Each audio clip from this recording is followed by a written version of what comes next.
आज हम करेंगे hoax gene. What is hoax gene? Hoax gene जो हमारे हैं जनरली हमारे कुछ भी हमारे पास डिफ्रेंशिएट हो रहा है हमारी बॉडी में, जैसे कि ये हमारे पास कोई भी ऑर्गेनिज्म है, ये आगे डेवलप करेगा लिम्ब को, फोर लिम्ब, हाइंड लिम्ब। इसमें जो जीन रिस्पॉन्सिबल होते हैं ना, या फेट प्रोवाइड करवाने वाले, उनको हम क्या बोलेंगे? होक्स जीन बोलेंगे। The term Hox is a contraction of homeobox of Hox gene are subset in the field of genetics. जो जीन हमारे डेवलपमेंट के लिए रिस्पॉन्सिबल हो गए उनको हम क्या बोलेंगे? होक्स जीन होंगे।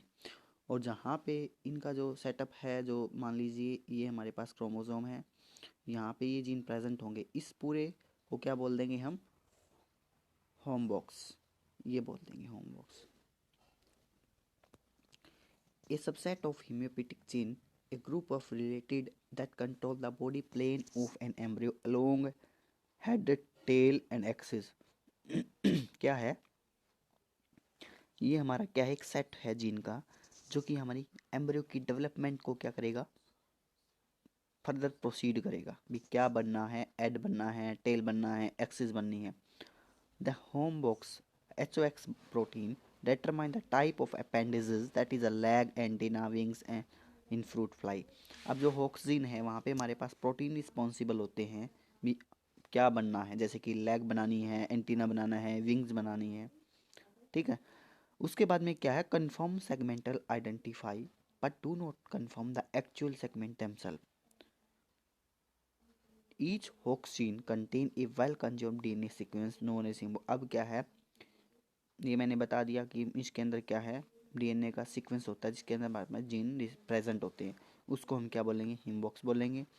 वहाँ पे क्या है? हमारे पास सेगमेंट कन्फर्म होते हैं भाई, इस सेगमेंट के द्वारा यही बनेगा। और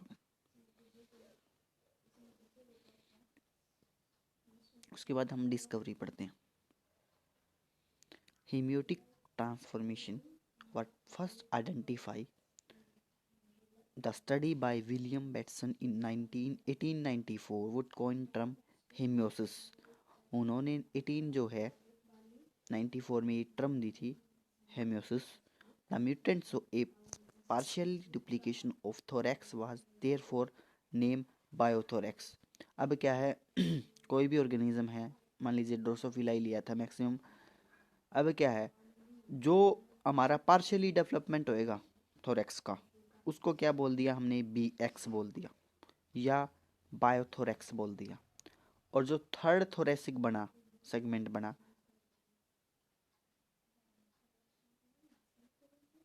जो थर्ड बना, the transformation of third थोरेक्सिक segment toward the second.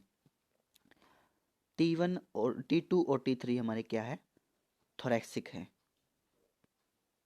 Second और थर्ड, जो कि फॉर्मेशन अभी नाम दे दिया। जैसे कि देखो यहाँ पे दो टाइप का है ये, एंटीनापीडिया फर्स्ट एंड बाइथोरेक्स। बाइथोरेक्स में हमारे पास क्या है? अलग अलग तीन प्रकार के जीन प्रेजेंट है। और एंटीनापीडिया में क्या है? हमारे पास 5 प्रकार के जीन हैं, ये दिखा रहा है। आगे बताऊँ भी गाई मैं। Ed Levis, Christian Nussel-Wollard, Eric V. Winkers classified the 15 gene of key important to determining the body plan and formation of segment of fruit fly or D. melanogaster in 1918। Melanogaster में इन साइंटिस्ट ने मिलके क्या है? Discovery भी की थी, जो कि 15 जीन रिस्पॉन्सिबल है, जो 15 जीन रिस्पॉन्सिबल होते हैं फॉर द डेवलपमेंट के लिए। Lewis, Nusslein, Volhard and Wieschaus were awarded by Nobel Prizes for the physiology और medicine in 1995 में। इनको जो है नोबेल प्राइज भी मिला था इस काम के लिए। In 1983 the hemiobox was discovered by independently by researcher in two labs, that is the Ernest Hafen and Michael Levins and William M.C. Guinness in Walter Garping lab at University of Basel, Switzerland. Switzerland में इन्होंने जो काम किया था उनके base पर इनको Nobel prize भी मिला। एंड मैथ्यू बी स्कॉट, ये कुछ साइंटिस्ट थे जिन्होंने डिस्कवरी की थी। उसके बाद में हमारे पास क्या है? हेमियोपैथिक। अब हमारे पास क्या है, मास्टर जीन ऑफ डेवलपमेंट एनटीपीडी और बायोथोरेक्स में बता चुका हूँ। एनटीपीडी में हमारे पास 5 जीन रिस्पॉन्सिबल होते हैं फॉर द डेवलपमेंट, और बायोथोरेक्स रीजन में हमारे पास 3 जीन होते हैं जो कि रिस्पॉन्सिबल होते हैं मेलानोगास्टर में डेवलपमेंटल के लिए। अब देखते हैं Hox gene in Drosophila. Hox gene like insect has 8 Hox gene, 5 + 3. These are clustered into 2 complexes, both of which are located in chromosome 3rd. अब हमारे पास क्या है, ये जो हमारे 5 जो हैं एंड सी लिख रखे हैं, ये हमारे पास क्या है, 3rd क्रोमोसोम पे अटैचमेंट होती है इनकी। The antennapedia complexes or not to be confused in antipedia gene that consist of 5 genes. That the first is labial, second is to be proboscipedia, third is to be deformed, and sex comb reduce, fourth and fifth one to be antipedia. Clear. उसके बाद में क्या है, बायोथोरेक्स region में हमारे पास क्या है, 3 होते हैं बायोथोरेक्स रीजन में। That is the UBX first, abdominal A and abdominal B, जो कि पीछे वाले थोरेक्स रीजन जो एब्डोमेन की जो साइड पे वहाँ पे डेवलपमेंटल शो करेगा। अब आते हैं ह्यूमन होक्सिन। ह्यूमन में ऐसे कौन से जीन हैं जो कि हमारे रिस्पॉन्सिबल होते हैं फॉर द डेवलपमेंटल। अब human Hox gene are collection into a homeotic cluster. ये क्या है, हेमियोटिक क्लस्टर में बेसिकली हमारे पास 13 है यहाँ पे। There are 4 homeotic cluster that A B and C, A B C and D. Each cluster is situated on a different chromosome. अब क्या है, हर एक जो क्लस्टर है हॉक्सिन ए का, ये हमारा पास क्या है, अलग अलग इनके क्या है क्रोमोसोम हैं। Each homeotic cluster consist of 13 genes numbered sequentially 1 to 3। अब क्या है, इन सीक्वेंस में क्या है, हर एक सीक्वेंसेस में क्या है, 13 जीन रिस्पॉन्सिबल होते हैं, 13 जीन प्रेजेंट होते हैं। अब उन 13 के हम फंक्शन देख लेते हैं आगे।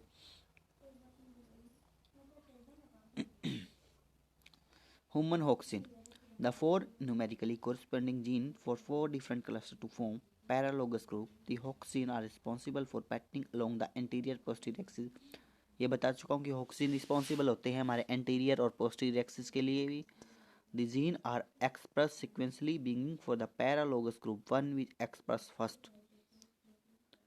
The sequence gene specific different segment in craniocaudal sequence extending from paralogous 1 dispose। अब क्या है, इनमें हमारे 13 ग्रुप बने हुए हैं बेसिकली, जो कि हमारे पास अलग अलग, जैसे कि लिम्ब की फॉर्मेशन करनी है, हेड की फॉर्मेशन करनी है, एंटीरियर पोस्टीरियर एक्सिस की formation, that are group different. Next हम देखेंगे, क्लस्टर बताया हुआ है, क्रोमोसोम्स बताया है, जीन बताया है कहाँ पे है, और फंक्शन बताया है। हॉक्स ए हमारा क्रोमोसोम नंबर 7 पे प्रेजेंट है, और ये आगे डिफ्रेंशिएट हो जाता है 13 में। हॉक्स ए 1 2 3 4 5 6 7 8 9 अप टू हमारा 13 तक, और इनके क्या है अलग अलग फंक्शन दिखाए हुए हैं।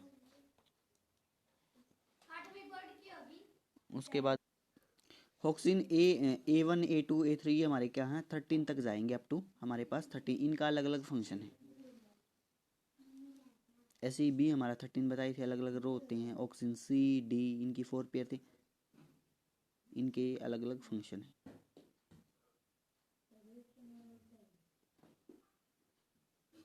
जैसे कि homeobox protein Hox A1 may be involve the placement of hindbrain segment in the proper location along the anterior and posterior axis।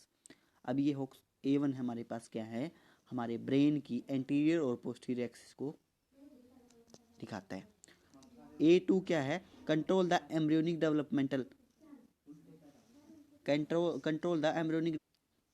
हॉक्सिन A2 क्या करेगा, control the embryonic development of lower and middle part of face of the middle ear, and reset gene a part of a clusters encoded DNA binding transcription factor which may regulate gene expression, morphogenesis and differentiation।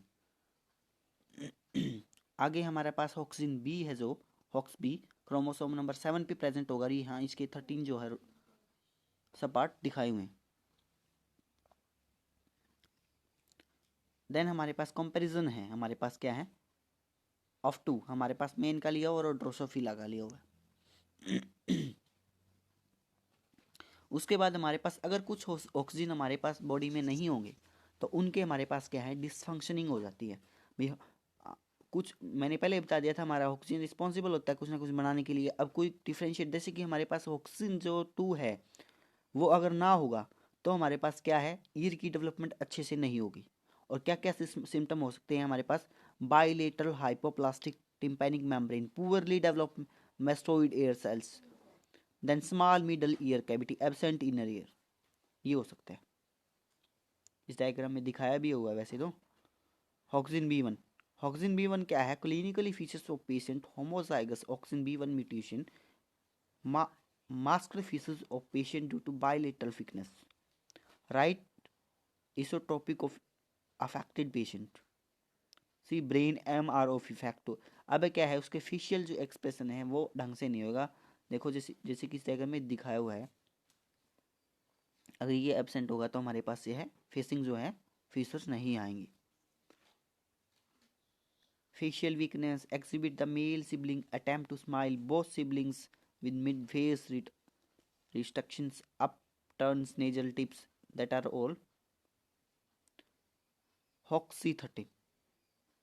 Hoxie13 casing, pure hair and nail ectodermal dysplasia syndrome, ये syndrome हो जाता है जब हमारे पास nails की developmental नहीं होती अच्छे से, या हमारे पास क्या है